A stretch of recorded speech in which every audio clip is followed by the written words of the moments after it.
Today, we're digging into the hidden architecture of our own beliefs, the invisible forces that are constantly at work, meticulously engineering what you think, what you want, and what you believe to be true. It seems like a simple question, right? But the answer? Well, it's a lot more complicated than you'd think. Because for pretty much every single belief you hold, there's a really good chance someone, somewhere, worked very hard to put it there. And we're not just talking about simple persuasion, making a good argument. We're talking about propaganda, a systematic, almost scientific practice of engineering belief on a massive scale. And the guy who practically wrote the playbook on this was Edward Bernays. This quote right here, it perfectly captures the cold, calculated ambition behind his entire life's work. He didn't see the public as citizens to be informed, but more like a herd to be managed. Bernays' big breakthrough, his real innovation, was realizing you don't sell people things based on logic or need. No. You sell them things by connecting those products to their deepest, most irrational emotions and desires. He took his uncle's ideas, and yes, his uncle was the Sigmund Freud, and weaponized them for commerce and politics. So, okay, how did this actually work in the real world? Let's take a look at a couple of his most famous campaigns. This is where it gets wild. All right, picture this. It's the 1920s. A tobacco company wants to tap into the female market, but it was a huge social no-no for women to smoke in public. So Bernays consults a psychoanalyst who tells him that for many women, cigarettes symbolize male power. That was all he needed. He didn't create ads about taste or quality. Instead, he brilliantly reframed cigarettes as torches of freedom. He then paid a group of fashionable young women to light up during the Easter Sunday parade, and the press went crazy. Just like that, a product became a public statement of liberation, and a taboo was shattered. He wasn't selling tobacco, he was selling freedom. Or take this one. When bacon sales were down, Bernays didn't advertise bacon. Nope. He used what he called third-party authorities. He got a doctor to poll thousands of other physicians and, surprise, surprise, they all agreed that a hearty breakfast was healthier than a light one. He then sent this study to newspapers all across the country, which reported that doctors recommended a hearty breakfast. And what's a classic hearty breakfast? Bacon and eggs. Sales skyrocketed. An entire American cultural norm was literally manufactured from thin air. Now, Bernays' techniques weren't just for selling products. They were really perfected in the ultimate laboratory for mass persuasion: total war. The sheer scale of government propaganda in World War I was so overwhelming, it actually created a public backlash. In response, a group of social scientists formed the Institute for Propaganda Analysis. Their goal was pretty simple: give ordinary citizens a toolkit to defend themselves against this kind of manipulation. And this was their toolkit: 7 core techniques that really became the foundation for media literacy. You've got stuff like name-calling to dehumanize an opponent, or glittering generalities, which use these big, fuzzy virtue words like freedom to get you nodding along without thinking too hard. There's transfer, which links an idea to something respected, like a flag or a church.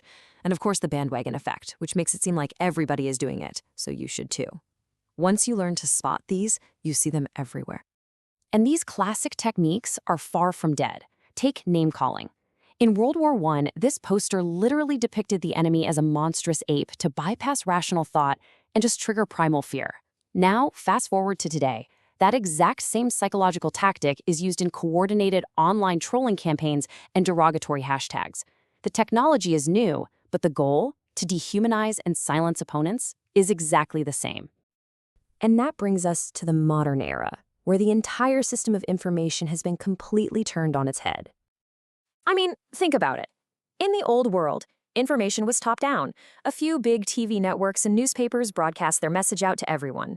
It was a one-way street. But now, we live in this chaotic, decentralized network. Anyone can be a creator, and information spreads like wildfire through our friends and social networks. So here is the most crucial point. The gatekeepers who decide what you see are no longer human editors with some sense of responsibility. They are algorithms. And these algorithms have only one goal: to keep you scrolling, clicking, and sharing for as long as humanly possible. This creates a really dangerous cocktail for our minds. The algorithm builds you a personalized filter bubble, showing you only what it thinks you want to see. This traps you in an echo chamber where your own beliefs are just constantly reflected back at you. And this whole thing pours gasoline on our natural confirmation bias, making it almost impossible to encounter ideas that truly challenge us. In this new environment, propagandists have a terrifyingly powerful and precise new set of tools at their disposal. First, let's get our terms straight because they're important. Misinformation is simply false information. Your aunt sharing a fake news story she thinks is real, that's her spreading misinformation. She doesn't mean any harm. Now, disinformation is where malicious intent comes in. This is false information that is deliberately created and spread specifically to deceive you or to cause harm. This is the weapon of choice for state-sponsored campaigns and political operatives. And malinformation is the most subtle of all. This is when someone takes genuine factual information, like leaked emails or a private photo, and strategically releases it to harm someone. It's weaponized truth. And these tools are often used together. You have armies of automated bots and paid trolls creating a fake sense of consensus, an artificial bandwagon. Our own personal data is used to micro-target us with messages designed to exploit our deepest fears. Complex ideologies get boiled down into simple viral memes. And now, deep fakes threaten to erode our trust in reality itself by making it impossible to believe our own eyes. So, the battlefield has changed. The weapons are more sophisticated. How in the world do we defend ourselves? We have to remember the core principle hasn't changed one bit. From Bernays appealing to your unconscious desires to algorithms predicting your every click, the goal is always to bypass your rational, critical thinking. The defense, then, has to start with our own minds. First, regulate your emotions. If a post makes you outraged, that is a massive red flag. It's designed to do that, so just pause. Second, you have to actively break your own bubble. Intentionally seek out credible sources you disagree with. And finally, engage mindfully. Understand that these platforms are designed to be addictive, and take conscious steps to control your own use. And this brings us to the final question.